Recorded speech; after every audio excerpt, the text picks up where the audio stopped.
Dans notre série sur les minorités ethniques de Chine, aujourd'hui une plongée au cœur du Guizhou. Jonathan Messina est parti à la rencontre de brodeuses de l'ethnie Miao qui vivent entre tradition et modernité.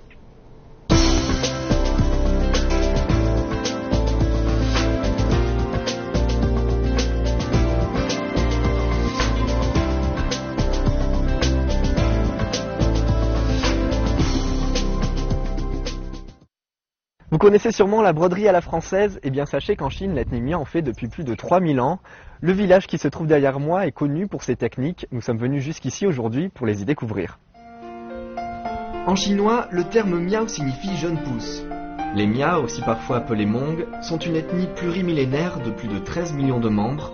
On en trouve un peu partout dans le monde, notamment au Vietnam, en Thaïlande et au Laos, mais aussi en Guyane française. Cependant, la plus grande partie se trouve en Chine, où avec 9 millions de membres, ils représentent l'une des principales ethnies du pays.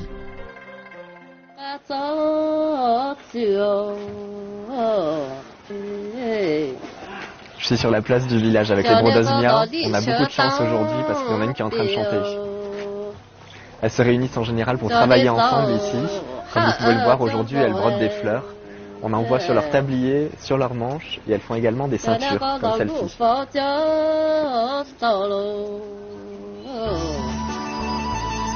Madame Wu m'a gentiment invité dans sa maison qui a plus de 100 ans déjà, et où nous attend sa jeune fille qui apprend à broder. Chez les Miao, même si le mariage n'a lieu qu'à l'âge adulte, dès l'enfance, les petites filles doivent commencer à confectionner de leurs propres mains le vêtement qu'elles porteront le jour de leurs noces. Un travail de longue haleine qui demande plusieurs années de réalisation. Miao族的结婚礼服是不是有什么传统？这我会绣的话的是一个最聪明的那个。Bien que Madame Wu habite un village de montagne isolée, je remarque sur le mur de nombreuses photographies de voyage qui soulignent le contraste entre mode de vie traditionnel et moderne.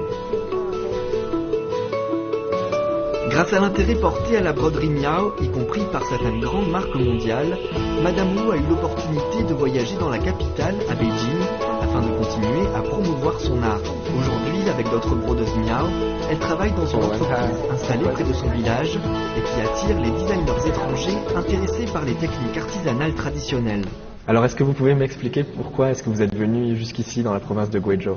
Ici, il y a beaucoup de savoir-faire technique et avec une tradition et une histoire. Et du coup, c'est cette tradition, cette histoire et ces techniques qu'on a voulu approcher et voir directement sur place. Parce que tant qu'on ne voit pas comment c'est fait, on ne peut pas comprendre le processus. Et après, à partir de là, de faire des nouveaux projets. Et quelles sont les techniques que vous avez découvertes ici? Il y a le tissage du tissu, il y a teinture de la couleur avec des colorants naturels. Des traitements à l'œuf, il y a plein de techniques comme ça qui sont sur le tissu, qui apportent des propriétés techniques, esthétiques. Et ce qui est intéressant ici, c'est qu'il y a une culture très forte où on voit que d'un village à l'autre, c'est pas les mêmes dessins, c'est pas les mêmes tissus. Aujourd'hui, c'est l'évolution de leur façon de travailler qui transforme la vie des brodeuses Miao. 您是哪一年开始学毛绣的？我们是8岁开始学。现在到现在是30年了。您到公司工作之后，您的生活有哪些变化呢？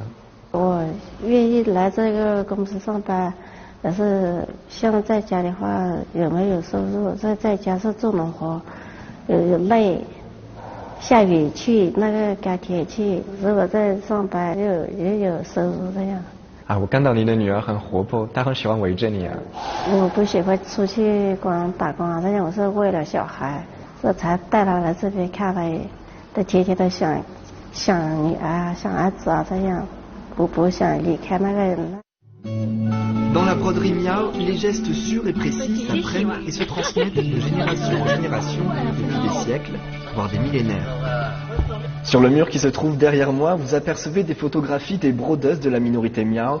En se rassemblant, ces femmes ont pu développer leurs techniques, augmenter leurs débouchés et leurs revenus, ce qui leur permet aujourd'hui de travailler plus proche de leur famille et de maintenir leur mode de vie traditionnel. Vous pouvez d'ailleurs deviner leur bonheur sur ces visages souriants.